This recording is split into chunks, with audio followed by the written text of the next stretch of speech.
হত্যার পর মরদেহ ডাস্টবিনে ফেলার পরিকল্পনা, আর সেই ভয়ঙ্কর পরিকল্পনায় চ্যাটজিপিটির সাহায্য চেয়েছিল অভিযুক্ত।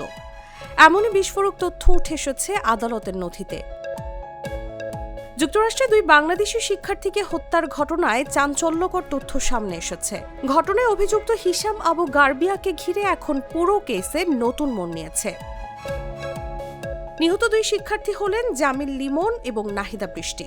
অভিযোগ রয়েছে তাদের হত্যার পর মরদেহ গোপন করার পরিকল্পনাতেও যুক্ত ছিল অভিযুক্ত হিশাম আবু গার্বিয়া।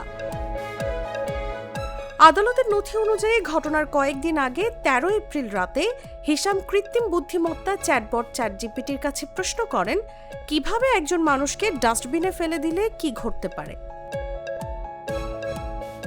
নথিতে আরও বলা হয়েছে চ্যাটজিপিটি সেটিকে বিপজ্জনক বলে সতর্ক করলেও হিশাম আবার প্রশ্ন করেন কিভাবে তারা বুঝবে।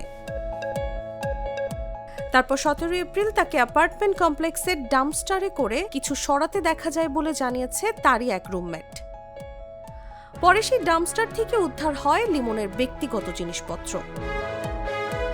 তদন্তে আরও উঠে এসেছে ডিএনএ পরীক্ষায় পাওয়া গেছে লিমন ও বৃষ্টির শরীরের জেনেটিক উপাদান। পরবর্তীতে লিমনের মরদেহ একটি ভারী ময়লার ব্যাগ থেকে উদ্ধার করা হয়।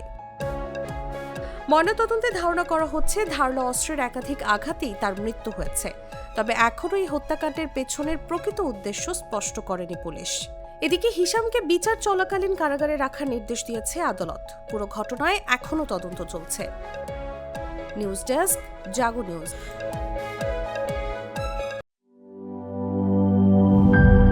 গ্লিটারের টুইন লেমন ও অ্যান্টিব্যাকটেরিয়াল ফর্মুলা বাসনকে চকচকে জীবাণুমুক্ত করে আমাদের দেয় গ্লিটার গ্যারান্টি।